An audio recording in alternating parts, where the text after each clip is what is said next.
Entonces, buenas tardes a todos. Seguimos estudiando espacios de Hilbert con núcleo reproductor. Vamos a empezar la sesión de hoy con un tema que no es muy estándar. Es decir, los libros tratan esta parte de manera a veces un poco diferente y yo no estoy totalmente seguro si la forma como voy a explicar es buena, pero decidí explicar esta parte.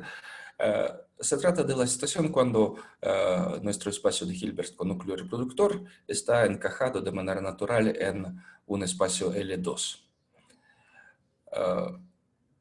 Supongamos que X, F, mu es un espacio de medida. Denotamos con L caligráfica 2 el espacio de las funciones cuadrado integrables. Este espacio es un espacio pre-Hilbert, pre-normado. Varias funciones pueden ser equivalentes y, ¿cómo se dice? La norma de la prenorma de una función, la seminorma, puede ser 0, aunque la función no es 0. Y L2 con L derechita es el espacio de clases de equivalencia. L2 ya es un espacio normado y es un espacio de Hilbert. ¿Entienden la diferencia? En L2 tenemos solamente un preproducto o pseudoproducto interno y una seminorma, y en L2 con L simple ya tenemos un producto interno y una norma.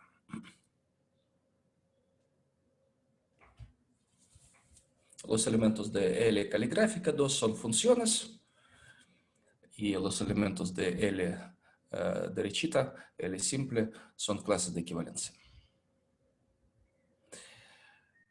Bueno, esta diferencia entre funciones y sus clases de equivalencia a veces en algunas partes de la teoría no es importante y pasamos libremente de unos objetos a otros, pero aquí vamos a distinguirlo de manera clara en esta sección. Supongamos que H es un subespacio vectorial de este L caligráfica 2, es decir, H es un espacio de funciones y estas funciones deben ser cuadrado integrables respecto a la medida dada. Y el preproducto o pseudoproducto interno en H está heredado de L2. Pero más aún, supongamos que los funcionales de evaluación que actúan en H son acotados y que H es completo. En esta situación, automáticamente va a salir que el preproducto o pseudoproducto interno de L2 restringido a H es un producto interno. Es decir, si una función tiene seminorma igual a 0, la función debe ser 0. Es lo que vamos a demostrar. Supongamos que f es una función en H, tal que su seminorma asociada a L2, es decir, bueno, la integral del cuadrado de la función es 0. Para cada punto X en el dominio, como el funcional de evaluación es acotado, tenemos la siguiente cadena.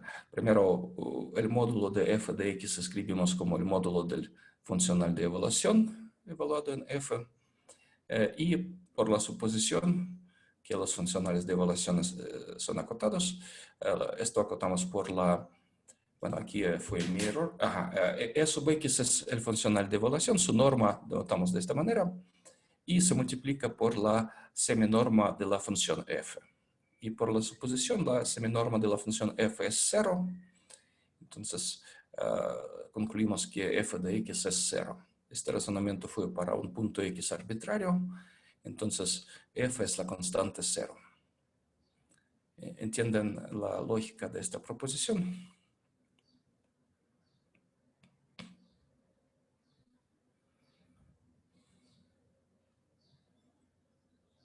Sí, claro.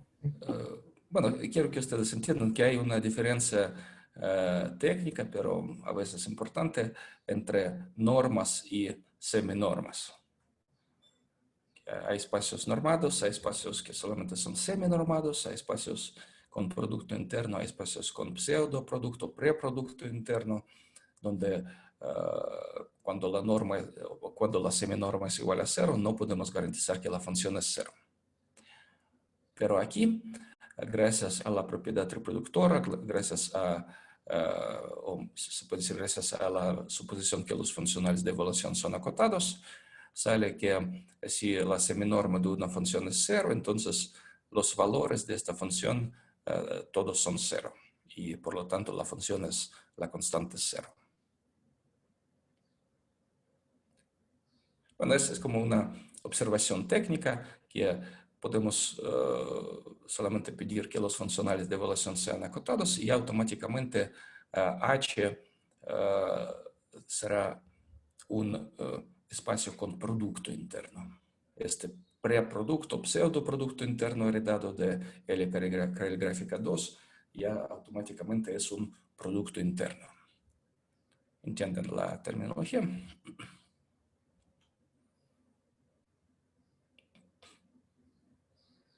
Entonces, ya gratis tenemos esta propiedad. Cuando la seminorma de f es 0, la función de f es 0. Bueno, continuamos con las mismas suposiciones. Como H es un espacio de Hilbert de funciones y estamos suponiendo que los funcionales de evaluación son acotados,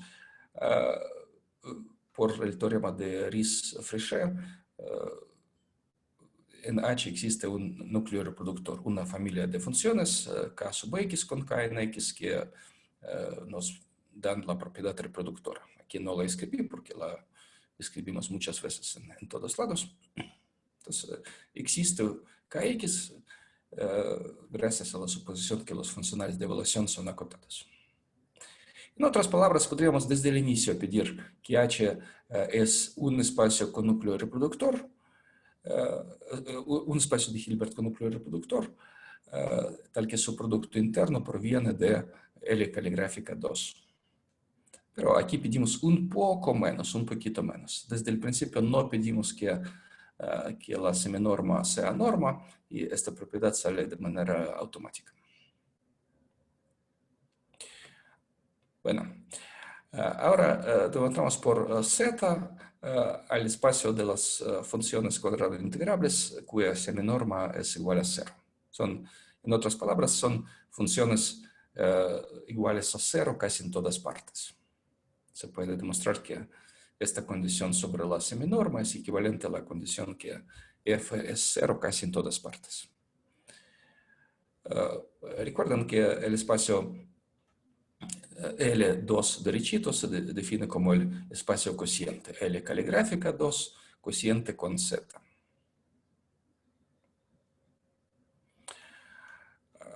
Y definimos la siguiente función. Esto será un operador lineal. P1, que va de L caligráfica 2 a L caligráfica 2, definido de la siguiente manera. Definimos de la siguiente manera. P1f de X es el producto interno o preproducto interno, mejor decir, de f con kx. Bueno, una observación simple, si f está en el espacio H, si f está en H, ¿cuánto vale este producto interno que está escrito aquí? F de X. Exacto, esto vale f de X por la propiedad reproductora. Pero el operador P1 definimos no solamente para funciones que son elementos de H, sino para todas las funciones cuadrado integrables. Y para una función cuadrado integrable, pues puede ser que este producto ya no es f de X. Pero vamos a ver que al aplicar esta regla, una función arbitraria de clase L2 se convierte en una función de clase H. Entonces, este P1 será una proyección ortonormal y ortogonal, y su imagen será nuestro espacio H. Esta es la siguiente proposición. Afirmamos que P1 es un operador lineal acotado en L caligráfica 2 y tiene las siguientes propiedades. La propiedad idempotente, P1 al cuadrado es P1. La propiedad autoadjunta, P1F producto con G es lo mismo que F producto con P1G. Bueno, esta propiedad se puede escribir de manera simple que P1 estrella es P1. Pero decidí escribirla de manera más elemental. Y la última propiedad, que la imagen de este operador P1 es nuestro espacio H. Entonces, ¿qué dice esta proposición? ¿Qué dice esta construcción? Que cuando tenemos un espacio de Hilbert con núcleo reproductor encajado de manera natural en L2, sus elementos son funciones cuadrado integrables, entonces el núcleo reproductor no solamente nos da la propiedad reproductora, sino el núcleo reproductor nos da un operador de proyección ortogonal que proyecta todo el espacio L2 proyecta sobre nuestro espacio H. Es lo que dice esta proposición. Bueno, H, por ser un espacio de Hilbert, es completo y forma un subespacio cerrado de L2. Bueno, de L2 caligráfica. Es un subespacio cerrado. Y cuando tenemos un subespacio cerrado, siempre existe una proyección ortogonal. Pero en este caso, la proyección ortogonal se puede dar de manera muy explícita en términos del núcleo reproductor. Es lo que estamos afirmando. Bueno, como les dije, esta parte no la encontré en forma muy bonita en libros. Entonces, primero intenté demostrar esta proposición de manera directa. Aquí la parte difícil es, pues, partiendo de la definición, demostrar que P1 es un operador lineal acotado. La propiedad lineal es gratis. Si en vez de F ponemos una suma o una combinación lineal, por supuesto va a salir una combinación lineal, pero el problema es demostrar que este operador es acotado. Que cuando definimos P1F de X para cada punto X, de esta manera la función P1F es una función de clase L caligráfica 2. Es lo que nos falta demostrar. Pues intentemos aplicar un razonamiento directo, sea F una función de clase L caligráfica 2. Queremos demostrar que P1F también es una función de esta clase. Bueno, y la norma de la proyección realmente debe ser igual a 1 o menor o igual a 1. Entonces, quisiéramos demostrar que n caligráfica 2 de P1F es menor o igual que n caligráfica 2 de F. La seminorma de P1F es menor o igual que la seminorma de F. Desgraciadamente, esto no es tan fácil demostrar de manera directa. Bueno, primero, para cada punto X, ¿qué podemos hacer? Pues escribir P1F de X por su definición, como producto interno, F con KX. Y luego, lo único que se me ocurre es aplicar la desigualdad de Schwarz. Se puede llamar de Cauchy-Schwarz, de Schwarz en este caso, de Cauchy-Bunyakovsky-Schwarz, porque es el producto interno definido como la integral. Es decir, este producto interno, preproducto interno, se acota por el producto de las seminormas de F y de Kx. Y ahora queremos acotar la seminorma de P1F. Bueno, aquí yo omití un paso intermedio, es la integral, por supuesto. Lo siento. Entonces, es la integral sobre X de P1F de X al cuadrado de mu.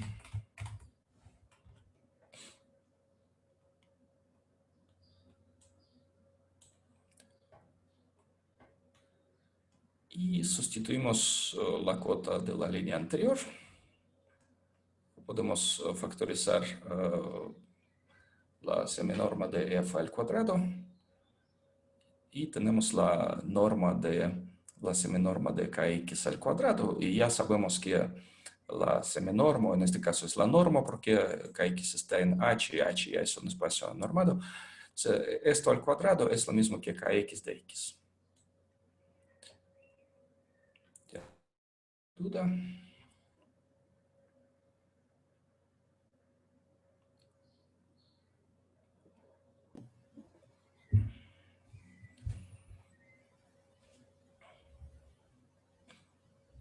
Yo sí en el último, porque el primero es claro, ¿no? Elevamos al cuadrado y se integra. Es la definición de la norma o seminorma 2.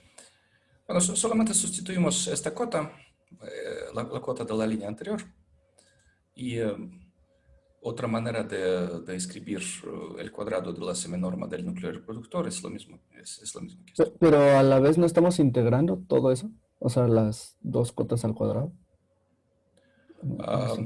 Este factor nf al cuadrado es constante, lo factorizamos del... Ya, es que en mi mente aparecen dos integrales, pero a lo que, mejor me estoy confundiendo. en el último paso ya no aplicamos Cauchy-Schwarz, solo aplicamos la cota anterior. Aquí vamos a poner un paso intermedio. Es la integral sobre x de la seminorma de f al cuadrado por la seminorma de kx al cuadrado.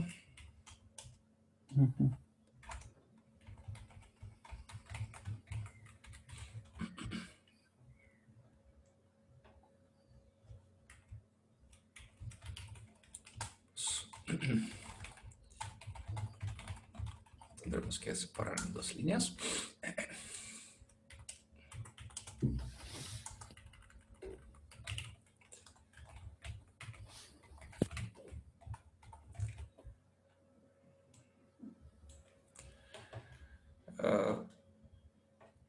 En vez de esta expresión, P1 f de x, sustituimos la cota anterior.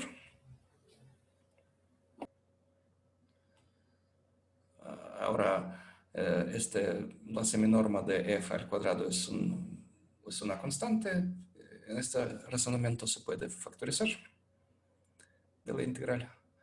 Y para cualquier espacio con núcleo reproductor, sabemos que la norma de kx al cuadrado Sí, es igual a ¿quién? kx evaluado en x. Sí, sí, sí. Ya. ¿Sí? Sí, ese paso era el que no recordaba. Ok. Está igualdad. Bueno, aquí está escrito seminorma, pero como vimos cuando estamos dentro del espacio H, esta seminorma de L2 ya se convierte en una norma. Bueno, esta es nuestra norma del espacio H, está heredada de L2.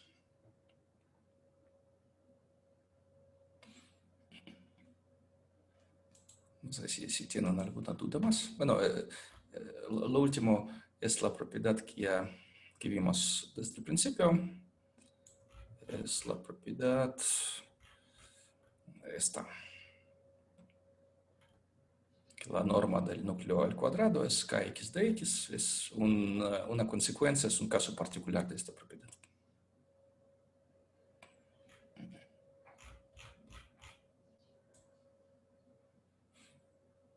No sé si tienen alguna duda más.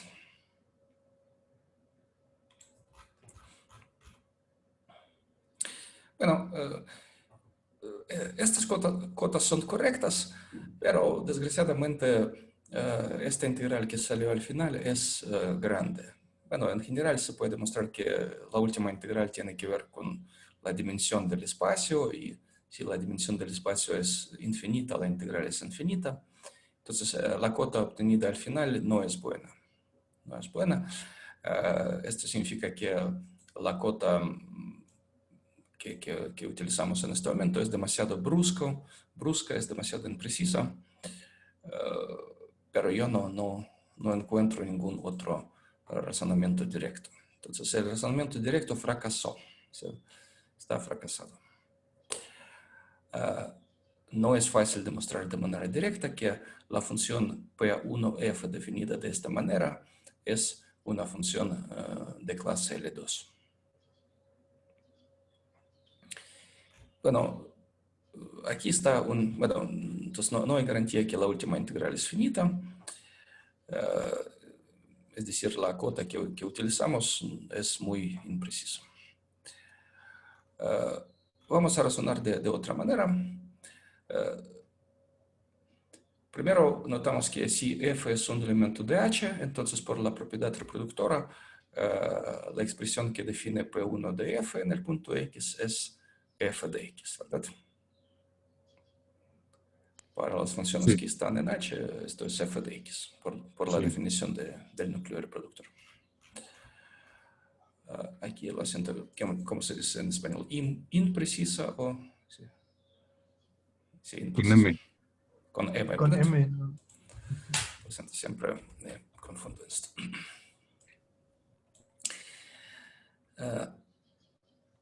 Ahora vamos a aplicar un teorema fuerte general. Como sabemos que H es un subespacio cerrado de este espacio pre-Hilbert L caligráfica, se sabe que existe una descomposición ortogonal. Por lo común, esta afirmación se demuestra para espacios de Hilbert, para espacios con producto interno verdadero, cuando en vez de seminorma tenemos una norma. Pero los razonamientos que se utilizan en la demostración del teorema de la descomposición ortogonal también funcionan para espacios pre-Hilbert. Solamente el punto más cercano no es único, pero existe. Y cuando existe, esto ya es suficiente. Recuerden, se trata de construir una sucesión de Cauchy, de puntos tales que sus distancias tiendan al ínfimo. Entonces, todos estos razonamientos funcionan también para espacios pre-Hilbert. Entonces, se tiene una descomposición ortogonal, aunque en este caso ya no se puede garantizar que es única. Es decir, esta una f arbitraria, aquí, lo siento, yo no escribí que f es un elemento de L, sea f un elemento de L, y f es una función arbitraria de clase L2, y por el teorema de la descomposición ortogonal existen H y G, tales que f se descompone en la suma H más G, y uno de estos sumandos está en H mayúscula, en nuestro subespacio con núcleo reproductor, y G es la componente, el sumando ortogonal, el complemento ortogonal. ¿Tienen alguna duda en este momento?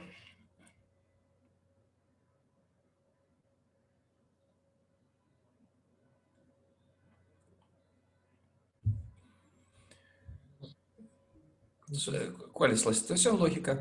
No pudimos demostrar las propiedades de manera honesta y directa, y solamente invocamos a los demonios que hacen el trabajo por nosotros.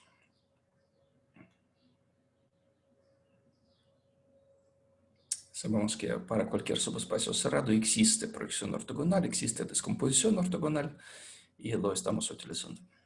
Entonces, f se puede descomponer, se sabe que existe una descomposición ortogonal en dos sumandos, donde h minúscula está en el subespacio y g minúscula es ortogonal al subespacio. Bueno, vamos a ver que h se puede definir por medio de P1. Entonces, en vez de demostrar que P1 es bueno, vamos a partir de la existencia de esta descomposición y ver que H minúscula coincide con P1F. Para cada X en X, aplicamos la propiedad reproductora a quién. Aquí no dije a quién, pero a quién podemos aplicar la propiedad reproductora. A H. Exacto. La podemos aplicar solamente a la función H.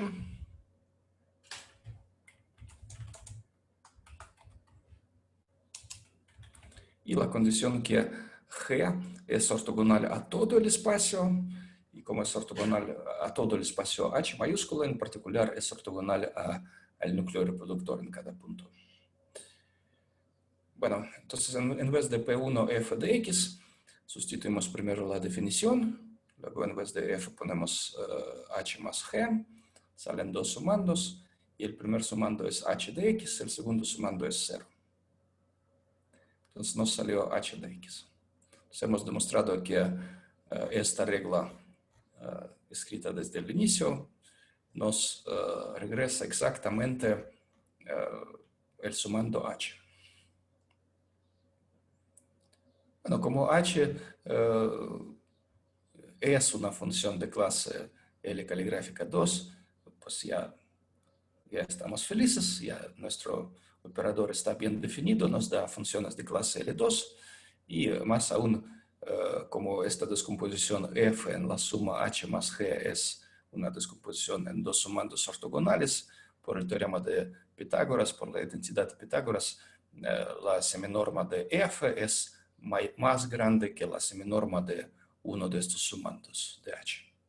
Entonces, la seminorma de h, o sea, la seminorma de P1F es menor o igual que la seminorma de f. Entonces, hemos demostrado que el operador P1 es acotado, más aún hemos demostrado que su norma es menor o igual que 1. Bueno, y además, como P1 de f sale este sumando h minúscula, y h minúscula está en h mayúscula, hemos demostrado que la imagen de este operador P1 está contenida en h.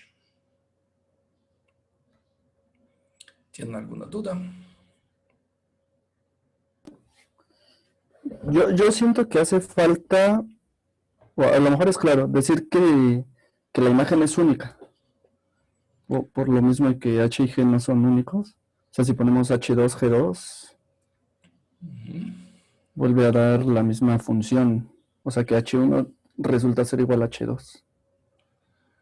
Por lo que podría ser distinto, ¿no? Si cambiamos los representantes, tal Sí, vez. sí, tienes razón. Es como interesante esta parte de unicidad. Pero, ¿cuál es nuestro razonamiento? Digamos, para f existe una representación de esta forma, Ujú. h más g, pero luego vimos que h de x debe coincidir con P1 f de x, con este producto interno. Y este producto está definido de manera única. Entonces, Sí. h de x realmente debe coincidir con esta función P1f, y esto significa, sí, que realmente tenemos una descomposición única, porque h debe coincidir con la función, bueno, con este producto. ¿Sí? Única en H, en G tal Única vez en sí h, puede. única en h. Bueno, y g ya automáticamente es única por ser el otro sumando. Aquí, aunque en general para subespacios cerrados de espacios pre-Hilbert la descomposición no es única en general, pero aquí, gracias a la propiedad reproductora, resulta que la descomposición es única. Sí, sí, sí. Sí, es buena observación. En el siguiente párrafo yo confundí la notación, yo cambiaba G y H. Entonces aquí debe ser H. La propiedad reproductora implica que P1 aplicada a H es igual a H. Así que P1 al cuadrado de F es lo mismo que P1 de H, es H, es lo mismo que P1 de H, P1 de F. Entonces sale más o menos gratis la propiedad idempotente, porque como H ya es un elemento de nuestro espacio con núcleo reproductor, P1 ya no lo modifica, ¿verdad? Ya es un punto inmovible del operador P1.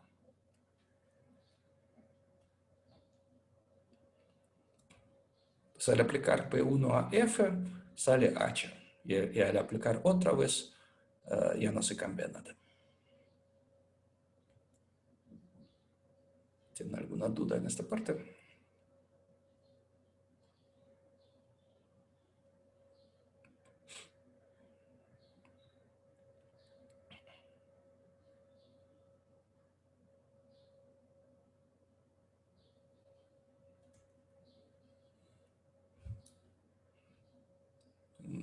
no sé si están todos perdidos o al revés.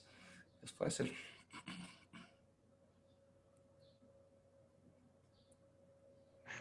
No, bueno, a mí yo estoy siguiendo poco a poco los razonamientos y no he tenido hasta ahorita ninguna, pero me estoy tardando un poco en seguir. Pues sí, para mí también es un poco difícil. Aquí, desde el principio pueden ver que el razonamiento directo fracasó. Digamos, no pudimos demostrar que el operador P1 es acotado de manera honesta. Invocamos a los demonios, garantizamos la descomposición ortogonal y luego comprobamos que P1F es sumando H. Esta lógica, por supuesto, no es muy bonita, pero es lo único que pude encontrar. Ok. Nos falta demostrar que P1 tiene esta propiedad autoadjunta. Esto sale muy fácilmente con las propiedades anteriores. Si f y g son dos funciones arbitrarias de nuestro espacio L caligráfica 2, entonces f se descompone en dos sumandos, g se descompone en dos sumandos donde el primer sumando está en h y el segundo está en el complemento ortogonal. Y ahora P1FG sale quién, P1F es quién.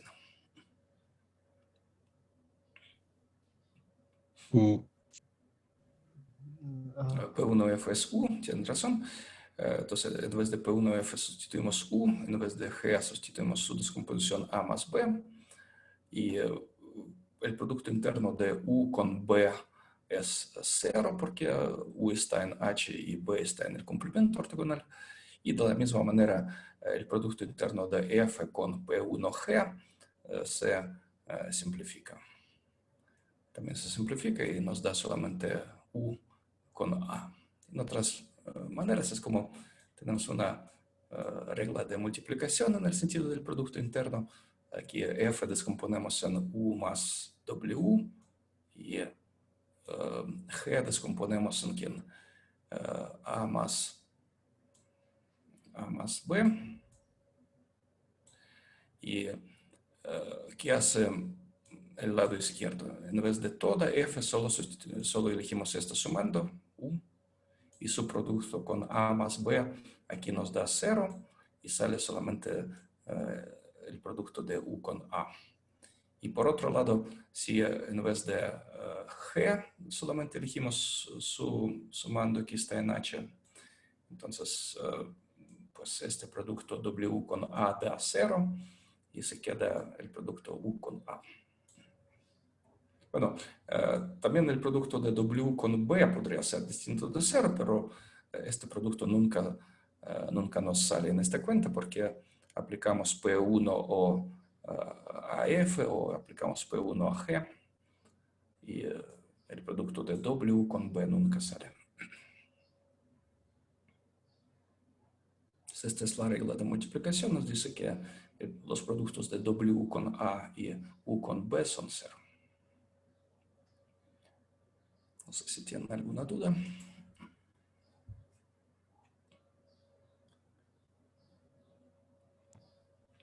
No. Bueno, la siguiente proposición, supongamos que f y g son dos funciones de clase L2, dos funciones cuadrado integrables equivalentes. Es decir, la diferencia de estas funciones tiene seminorma 0 o en otras palabras, estas dos funciones son iguales casi en todas partes. Entonces, afirmamos que esta proyección ortogonal P1 aplicada a f y g nos da el mismo resultado. Esto sale gratis por la desigualdad de Schwarz y por la propiedad reproductora. Bueno, por la definición de P1, lo siento. Para cada x en x, lo siento, tengo un error grave, una coma.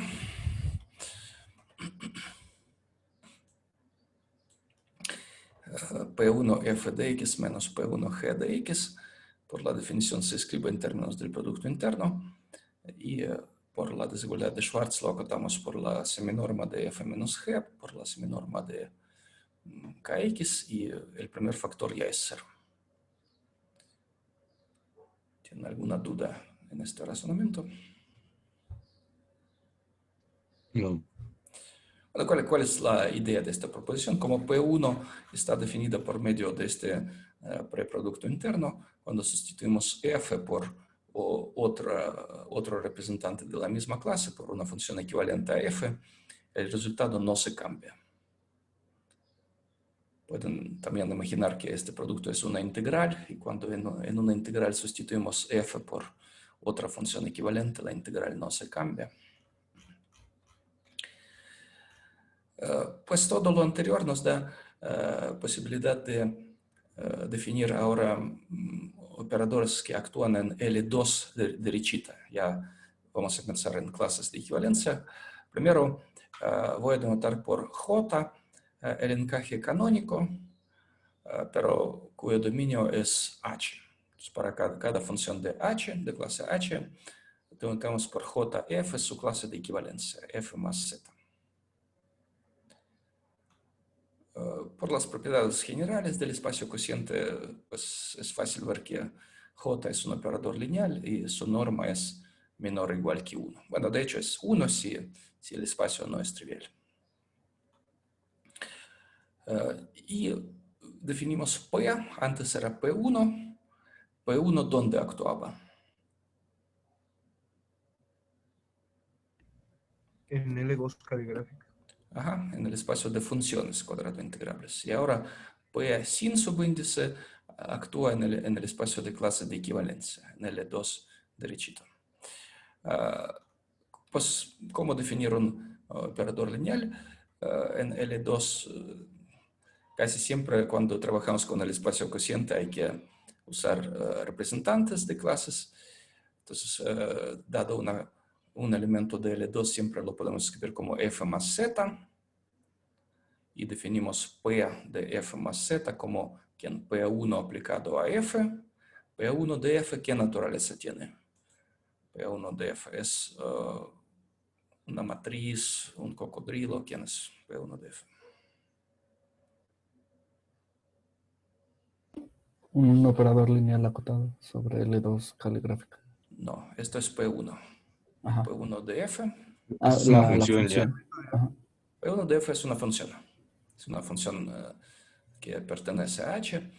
Y cuando aplicamos J a esta función, ya tenemos un elemento de quién. De L2, ¿no? De L2. Exacto. Entonces, esta última aplicación de J nos convierte una función en una clase de equivalencia.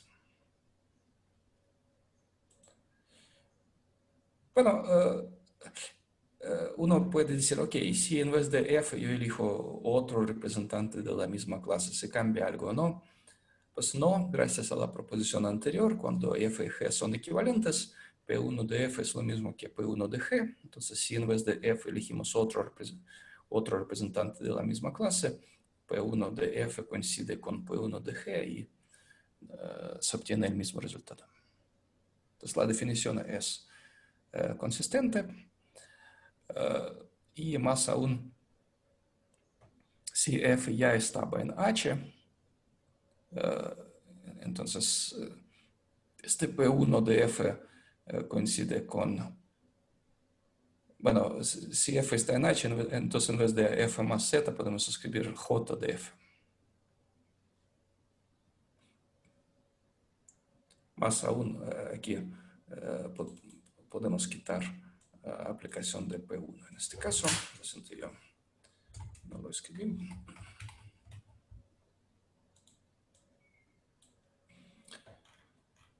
Bueno, y luego se demuestra ya de manera simple que P es una proyección ortogonal en el espacio L2 y la imagen del espacio bajo esta proyección es ¿quién?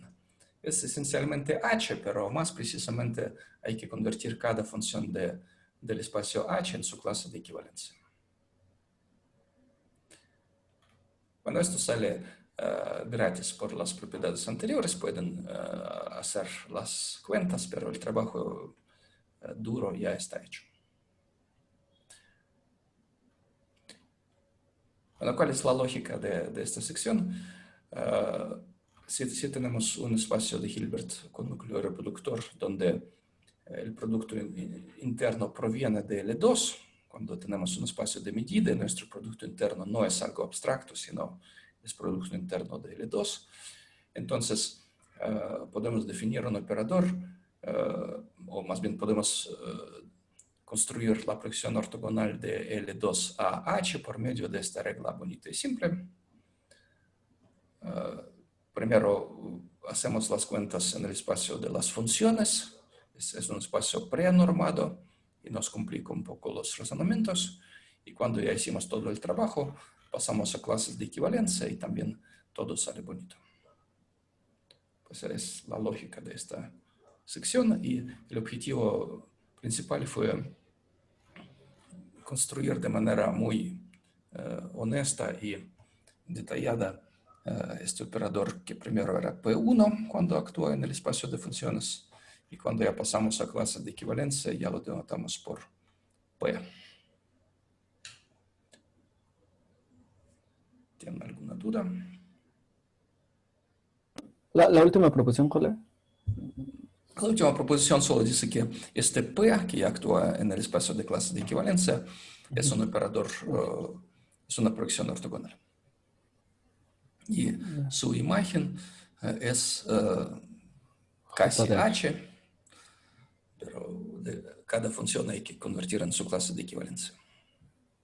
JH también es espacio de Hilbert, ¿verdad? Sí, bueno, Creo que es sí. un espacio pre-Hilbert, hablando de manera honesta. Ok. JDH Sí. es quien es. Sí, sí, sí. No, es un espacio de Hilbert, yo dije mal. Cada función convertimos en su clase de equivalencia y es un subespacio de quien de L2 derechito. Ajá.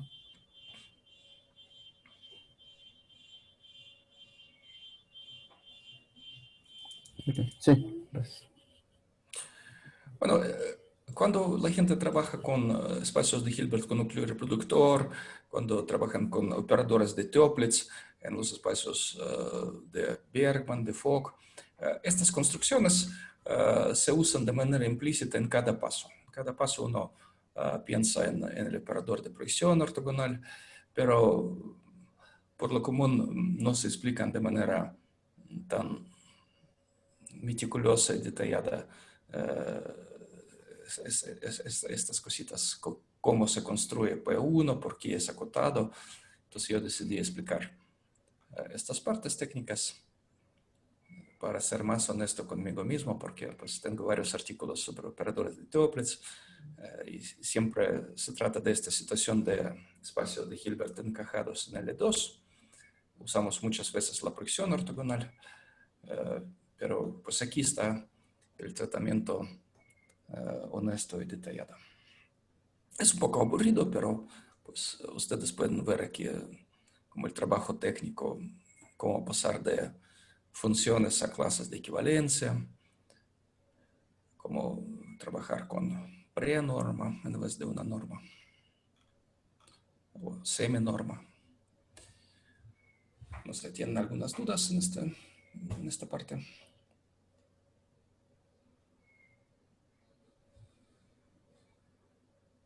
Bueno, yo tendría muchas dudas en su lugar, pero entonces les dejo estudiar esta sección y no sé si hay alguna duda urgente.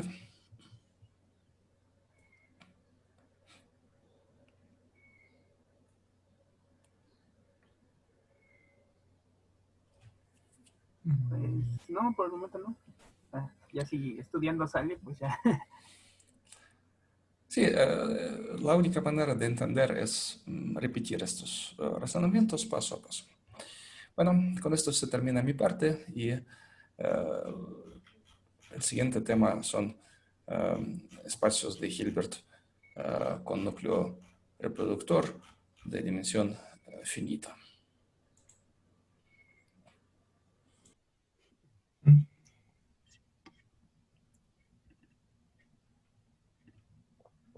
Soy.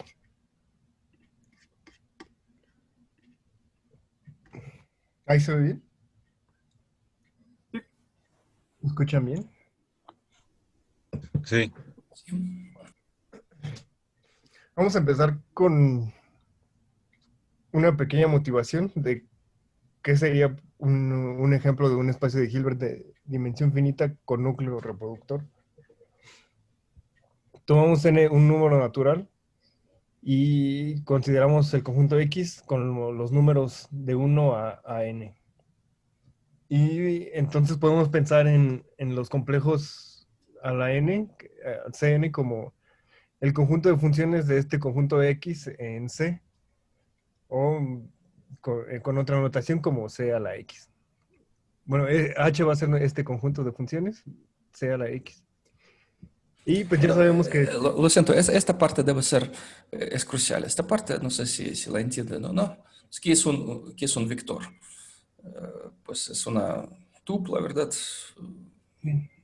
V1, por ejemplo, Vn, y podemos pensar que es una función que manda los números de 1 a n a estos valores.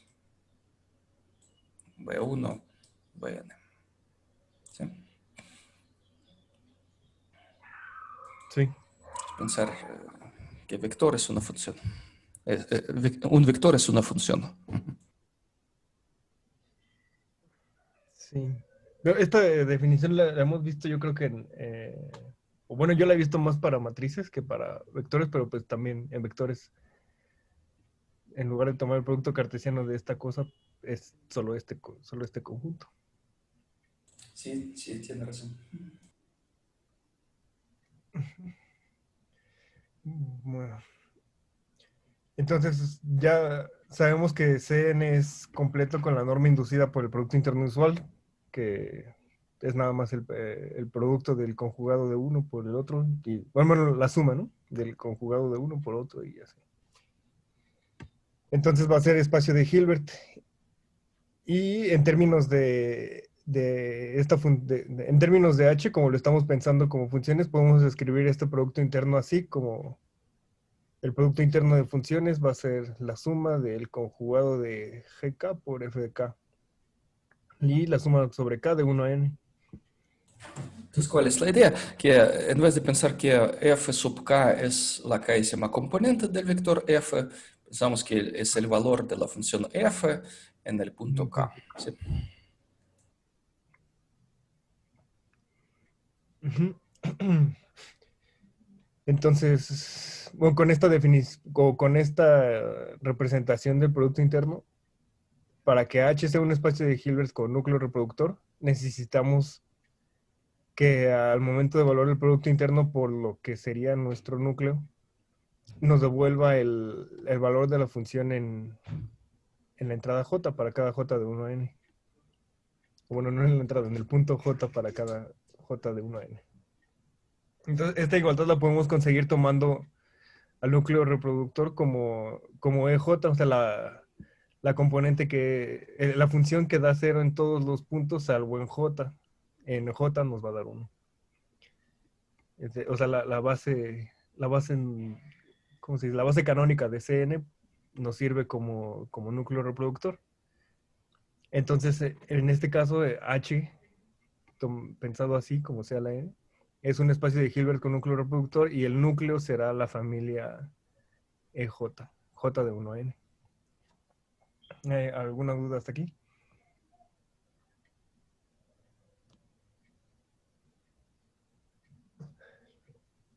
Bueno. Entonces, otra vez, ¿qué es la propiedad reproductora? Es como manera de reproducir el valor en un punto, pero aquí el valor en un punto es lo mismo que una componente del vector, ¿verdad? La j-ésima componente del vector f.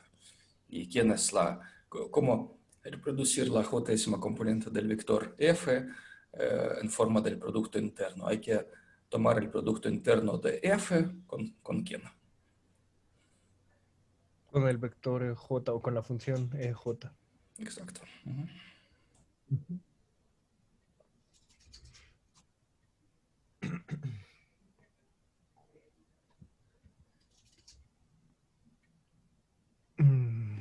Bueno, ahora Bueno, este ejemplo nos sirve como motivación, podemos llevarlo a un caso más general. Si H es un espacio de Hilbert de funciones sobre X de dimensión finita, entonces H es un espacio de Hilbert con núcleo reproductor. Entonces vamos a suponer que la dimensión de H es n, y entonces H va a tener una base ortonormal, la cual vamos a considerar como phi1 hasta phi n. Y para cada f en H podemos escribir f, o f sin este, como la suma de alfa i por phi i, con alfa i algunos coeficientes en los complejos. Y la suma de 1 a n. Entonces, si tomamos f y g, elementos de H, que tienen estas dos representaciones respectivamente, entonces el producto interno de f y g, lo podemos, notamos que depende de estas representaciones, o de estos coeficientes alfa y beta i. Escribimos cada f y g como con esa representación, y utilizando las propiedades del producto interno, podemos factorizar los coeficientes de esta forma, como el conjugado de bj por alfa i, y la suma sobre i sobre j, por el producto interno de phi por ji, pero estamos suponiendo phi y j como una base, como ortonormales, es decir, ortogonales. Entonces el producto interno va a terminar siendo esta delta de Kronecker, y al final terminamos solo con la suma de i de 1 a n de beta i conjugado por alfa i. Es decir, el producto interno de f y g depende únicamente de los coeficientes que tengan en su representación en la base ortonormal. Bueno, este razonamiento es muy estándar para espacios de Hilbert. El producto interno se escribe así en términos de una base ortonormal. Recuerden, es un razonamiento que también funciona para bases numerables, bases ortonormales numerables. Con esto se demuestra que cualquier espacio H donde tenemos una base ortonormal dada es naturalmente isomorfo al espacio, en este caso Cn, o más general, bueno, para una base numerable sería el espacio L chiquita 2, ¿verdad? L2. Si en vez de n ponemos infinito, entonces es un isomorfismo entre nuestro espacio H y L2. Es un razonamiento muy general de espacios de Hilbert con bases ortonormales. Muy bien. Entonces, teniendo esto en mente, para cada x definimos esta función kdx como la suma de 1 a n del conjugado de phi i evaluado en x por phi i.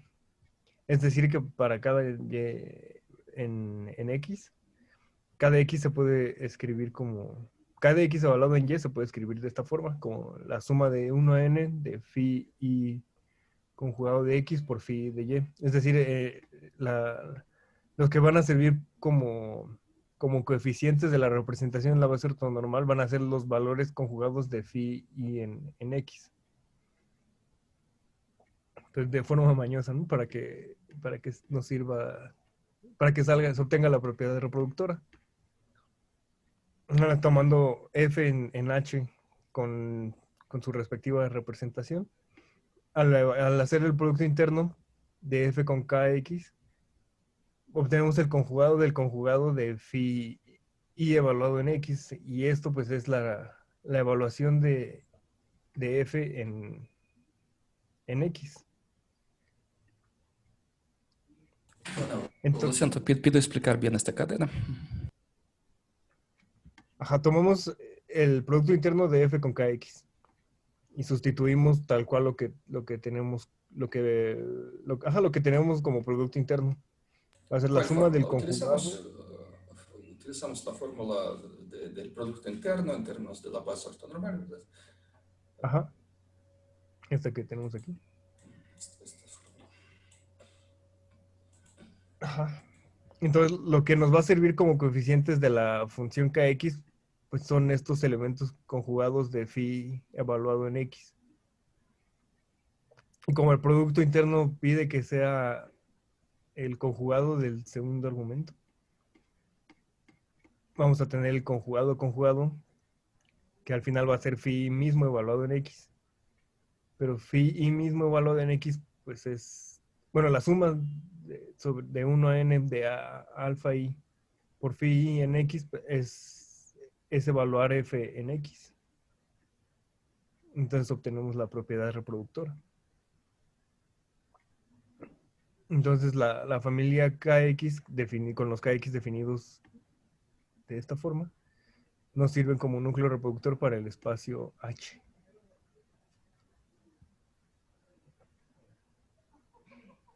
Ujú. Excelente, excelente. Abdel, muy bien. Usted inventó esta demostración sin mucha ayuda mía.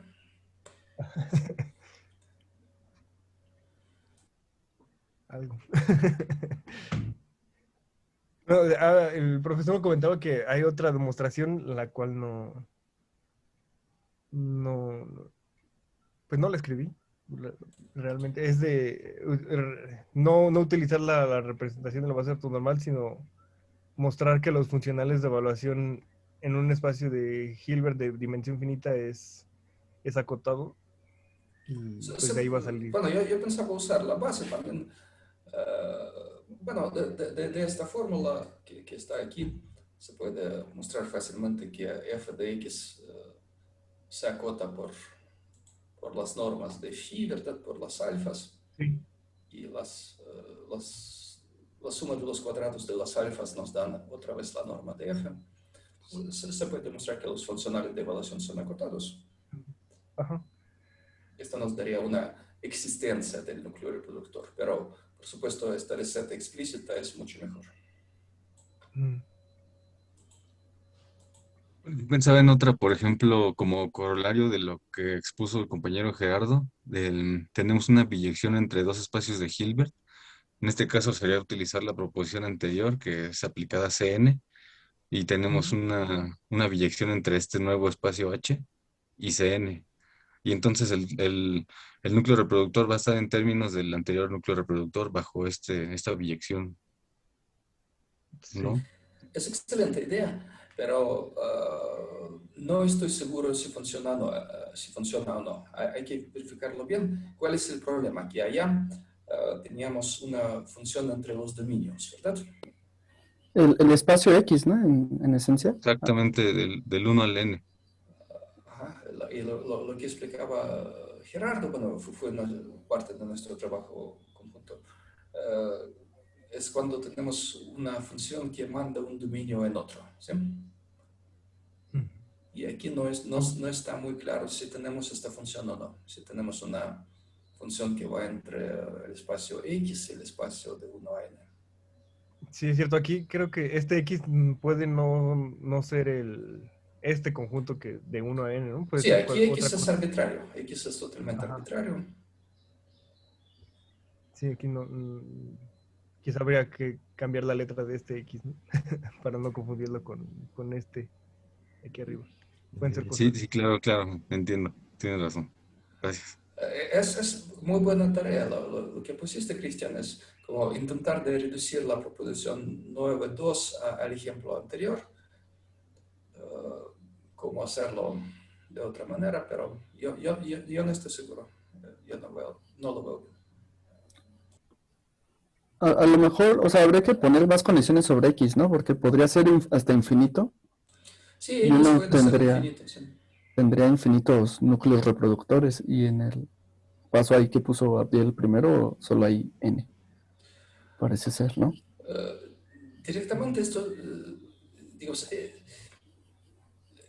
la situación de la proposición 9.2 no es la misma que la situación del ejemplo. Mm, mm. Estos elementos de H ya no se pueden tratar como vectores, bueno, con componentes asociados a los puntos de X. No es natural tratar así. La situación de la proposición 9.2 es muy común. Pueden pensar en, por ejemplo, la base de Fourier sobre un intervalo o alguna base de algunos polinomios ortonormales como polinomios de Legendre, de Laguerre, de Hermite respecto a ciertos productos internos. Y de estas familias de polinomios ortogonales elegir los primeros cinco polinomios de Hermite, ¿sí? Con potencia 0, 1, 2, 3, 4. El dominio para los polinomios de Hermite, el dominio natural son todos los reales. X es muy grande, pero si pensamos en los primeros 5 polinomios, pues la dimensión del espacio generado es 5. Y pues esta proposición nos dice que es un espacio con núcleo reproductor, lo cual no es una gran sorpresa. Cada polinomio se puede evaluar en un punto, el valor en el punto está bien definido y se puede ver que el valor en el punto se acota por la norma, es decir, los funcionales de evaluación son acotados. Entonces, como ejemplos de cuando funciona la proposición 9.2 son familias de polinomios ortogonales, donde elegimos cortamos esta familia, pensamos en los primeros n elementos de la familia, de alguna familia de polinomios ortogonales y obtenemos un espacio con núcleo reproductor.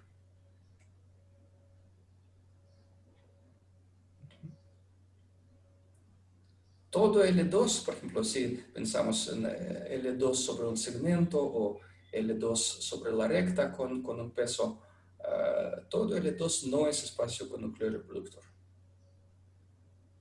Pero cuando elegimos una base ortonormal y cortamos esta base, pensamos en los primeros elementos de la base, obtenemos un espacio con núcleo reproductor. Ok, excelente. No, por mi parte es todo. Muchas gracias. Gracias, Sabir. Voy a decir un par de palabras más sobre esto.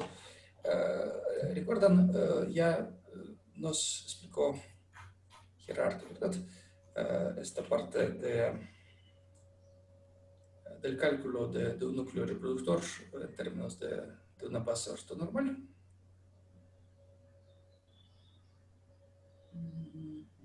Estoy perdido. Ajá, aquí. Pues ya demostramos esta fórmula, y esta fórmula se puede decir que sirvió como, como respuesta para lo que nos explicó Abdel, ¿sí? Pues usted tomó esta fórmula como una receta y comprobó que esta receta funciona. Pero en vez de la suma infinita, salió una suma finita de J de 1 a n. Así es. Bueno, aquí tenemos un ejercicio un poco más general, pero basado en las mismas ideas que nos expuso Abdel. Es un ejercicio para todos, es un ejercicio creo que simple. Supongamos que en un espacio de Hilbert. Igor, si estás escribiendo, creo que no se alcanza a ver. Ay, lo siento. ¿Se alcanza a ver algo o no? Ahora sí, ahora Sí, sí. ahora sí ya se ve. Gracias.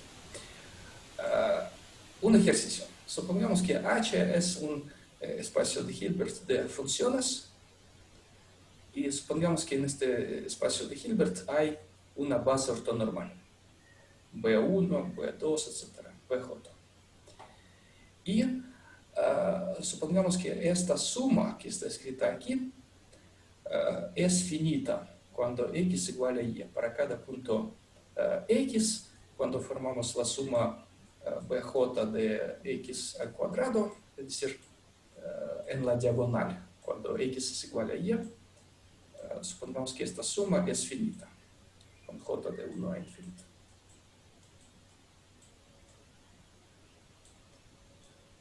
Supongamos esta condición, que para todo x en x, esta suma es finita.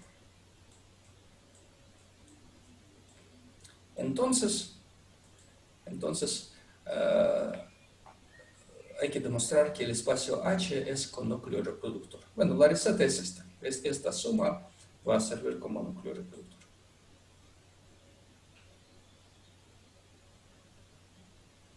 De hecho, es un criterio. Es un criterio de espacios con núcleo reproductor. Cuando para cada X en X esta suma es finita. Ustedes pueden decir, ok, en espacio de tipo L2 a veces hay una base ortonormal, ¿verdad? Bien conocida. ¿Qué pasa allá? Pues, por ejemplo, la base de Fourier en el espacio L2 sobre el segmento 0,1 o 0,2pi. Pueden mostrar que para la base de Fourier esta suma no es finita. Esta serie. Es un buen ejercicio. Más o menos la situación es igual. Dado un espacio de funciones con una base ortonormal, siempre podemos intentar construir el núcleo reproductor mediante esta fórmula, y si la suma es finita, entonces el núcleo reproductor existe, y si la suma no es finita para algunos puntos, entonces el núcleo reproductor no existe.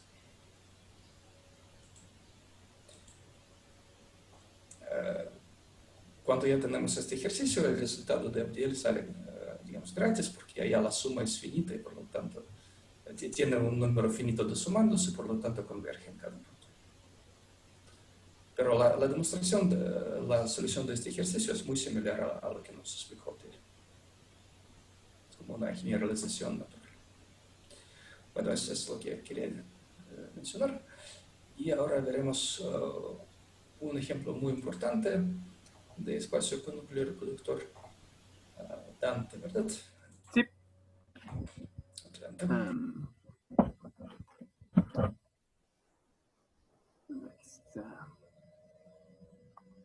Ahí lo están viendo, ¿no? Sí. Bueno, pues el ejemplo es sobre el espacio de Bergman, sobre el disco unitario. Va a ser algo rápido, porque pues nada más vamos a mostrar que el funcional de evaluación es acotado y voy a mostrar su núcleo reproductor. Bueno, pero primero pues vamos a definirlo. El espacio de Bergman no es otra cosa más que un subespacio de L2 sobre el disco unitario y tal que es analítica. Esa es bueno, digamos, es la definición básica del espacio de Bergman. Muy bien. Bueno, aquí una observación un poco más preciso. Los elementos del espacio de Bergman no son clases de equivalencia, ¿verdad? Son funciones. Entonces aquí en vez de L2 derechito sería un poco más preciso poner L2 caligráfica, pero por lo común la gente pasa libremente de uno al otro. Ok. Sí, bueno, sí, es que sí son funciones, como dijo el profesor. Pero pues bueno, esa es la definición. No es otra cosa tan, digámoslo, no se ve tan complicado a simple vista el espacio de Bergman. Se tiene que es un espacio de Hilbert, ese no lo, bueno, lo vamos por hecho, no lo tengo demostrado aquí. Pero pues lo vamos a tener como por hecho, como ya dije. Entonces, bueno, aquí un simple recordatorio de la propiedad del valor medio, que, bueno, ¿qué es lo que nos dice? Que si tenemos un abierto en el plano, un puntito... Yo tengo una duda, perdón. Ajá. Siempre la he tenido. ¿Qué es lo usual? ¿Tomar el disco cerrado o no? A mí, según tengo entendido, se puede tomar el disco cerrado. O sea, pero no sé si me estoy equivocando aquí. No sé, el profesor. No, aquí el disco es abierto. Las funciones que están en el espacio de Bergman pueden tener problemas cerca de la frontera. Puede ser que cuando acercamos a la frontera, cerca de algunos puntos de la frontera, la función f toma valores muy grandes, tiende a infinito, tiene polo, bueno, O sea, al se menos permite eso, entonces. ¿cómo? Entonces, se permite eso, que esas funciones en la frontera sean feas, digamos. Sí, aquí Ah, no, ok. al menos cuando consideramos el disco con peso, con algunos pesos, es fácil construir ejemplos cuando las funciones tienen problemas cerca de la frontera. Ujú. Entonces, no siempre se pueden extender a la frontera estas funciones. Ya, ok. Ok, gracias. Bueno, continúo. Bueno, esta es la propiedad del valor medio. Tenemos estas hipótesis, omega abierto en el plano, un puntito dentro de omega y un número positivo, bueno, mayor que cero. Aquí, bueno, eh, no entendí muy bien aquí la notación. Bueno, la notación, que es lo que me pasó el profesor. Según aquí significa que el disco desplazado y aumentado o disminuido va a estar dentro del mismo omega. Bueno, ¿quién es A más RD? Es el disco con centro En A y de radio. y de radio R. Sí, es solo una forma de notar este disco. Podrían usar alguna otra notación, pero como ya tenemos D definido, lo aprovechamos que ya tenemos este D y así Ok, lo sí. notamos. Bien. Y bueno, entonces bajo esto, si tenemos una función holomorfa dentro de nuestro conjunto omega, vamos a tener que descubrir lo siguiente, que f evaluado en nuestro punto que habíamos dado va a estar dado de esta forma, como 1 sobre pi por el radio al cuadrado, por la integral de pues el disco desplazado, bueno, de radio R y centro A, por la de NFW, por de mu, bueno, de mu de W. Pues tenemos lo estándar, ¿no? Aquí ya es lo que hemos venido suponiendo, nada más es como para que quede más claro que D es el disco unitario y mu la medida del Lebesgue. Entonces, usando esto, vamos a ver que... Lo siento, aquí hay un detallito técnico. Es para garantizar esta fórmula, hay que pedir un poco más, hay que pedir que la función sea integrable sobre este disco, o se puede pedir que el disco sea un poco más, es decir, que la cerradura de este disco esté contenida en omega, es decir, okay. que entre este pequeño disco y la frontera de omega hay cierto espacio. Con esto garantizaremos que la función f es acotada y por lo tanto integrable en este disco. Entonces hay una condición técnica, se podría pedir aquí que f sea integrable en omega. Okay. Bueno, usted va a pedir realmente que sea cuadrado integrable en un dominio más grande, y si es cuadrado integrable, esto implica que es integrable, entonces en lo que sigue todo estará bien. Sí, bueno, entonces, nada más como para... Bueno, lo voy a corregir para que quede más claro, nada más. Al rato ya lo modifico. Entonces, una manera es decir f es holomorfa e integrable. Holomorfa e integrable en omega. Ok, sí, profesor. Bueno, entonces, usando esta propiedad, vamos a ver que el funcional de evaluación es acotado. Aquí nada más me falta ponerlo de V. Pero bueno, ya sabemos que este sería el funcional de evaluación. Y pues entonces tendríamos esto de aquí. Y usando la propiedad del valor medio. Es lo que estoy usando aquí. Luego aquí las desigualdades, tendríamos esta desigualdad por la desigualdad de Hölder. Y pues esto ya no es otra cosa más que esto de aquí. Y pues ya tenemos que esto es finito y entonces ya, bueno, es acotado. Tendremos que es acotado en función de la evaluación. Y pues entonces ya con eso, por los resultados anteriores, tendremos que es un espacio de Hilbert con núcleo reproductor. Bueno, ahora vamos a tomar como un hecho que esta familia de funciones con cotanlos naturales es es una base ortonormal para nuestro espacio de Bergman. Nada más raíz de J más I por Z a la J. Y pues nuevamente en base a los resultados anteriores podemos calcular el núcleo reproductor tomando esta base ortonormal. Pues sería de esta forma. Y pues aquí simplemente sustituyendo, pues vamos a ir obteniéndola. Aquí tendremos que, pues, digamos, se cancela la raíz, se eleva al cuadrado. Nos quedan estos dos. Y pues hacemos nada más aquí un cambio de variable para, pues ahorita para fines prácticos. Entonces aquí, pues, esta forma que tenemos aquí, pues podemos verlo pues como podemos verlo como la derivada de la serie geométrica, que es esta de aquí abajo, que es lo que puse aquí. Pues la derivada de la serie geométrica va a ser esta de acá abajo. Y entonces, pues esa sería la forma de nuestro núcleo reproductor. Esto, la derivada, ahorita lo puse aquí abajo, ahorita lo muestro.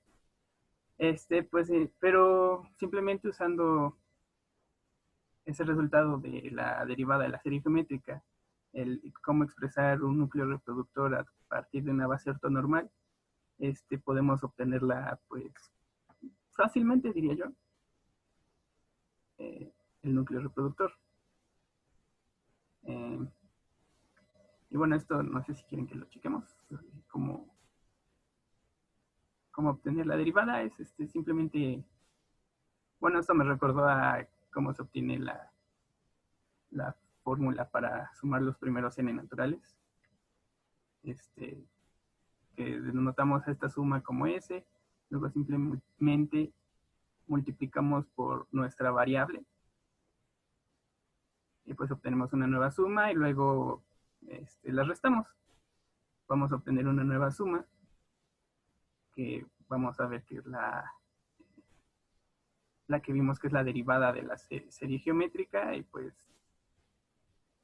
esta es la serie geométrica, ¿no? Entonces ya sabemos cómo expresarla. Y esta es la suma que queremos, simplemente despejamos y pues ya nos quedaría de esta forma, que es pues lo que tenemos acá arriba. Aquí, si no me equivoco, también se podría poner un peso, que es lo que vi en unos apuntes, que aquí tenía un factor 1 sobre pi, no me acuerdo si el cuadrado o 2pi. Pero pues básicamente ese es el ejemplo. Era, como les dije, es un poco rápido. Pero, Excelente trabajo, excelente trabajo. Bueno, aquí en la página anterior, esta fórmula, un poco más abajo, esta fórmula merece ser un lema, ¿verdad? Para que sea más claro.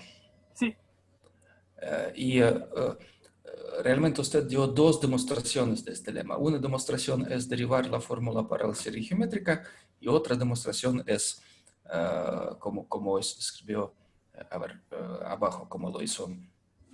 Notar esto por S y luego pues de S restar V por S sale la suma de la serie geométrica y de aquí se obtiene. Entonces, son dos demostraciones de una fórmula. Excelente trabajo. Bueno, al final de la página anterior hay un error de dedo, muy fácil de corregir. sí, el paréntesis al cuadrado. Uh-huh. Sí, ese lo corrijo también ahorita. Bueno, este ejemplo, para entenderlo de manera completa, necesita más trabajo. Lo vamos a estudiar poco a poco. ¿Qué demostramos ahorita? Que los funcionales de evaluación son acotados y aceptando esta base ortonormal podemos calcular fácilmente el núcleo reproductor. Pero nos falta un trabajo técnico que vamos a hacer después.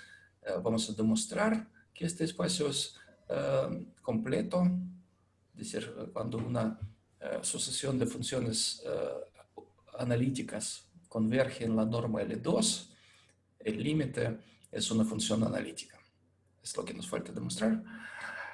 Y también nos falta demostrar que estos monomios normalizados realmente forman una base ortonormal. La propiedad que son ortonormales es fácil, pero la propiedad completa, que forman un conjunto completo, requiere cierto trabajo.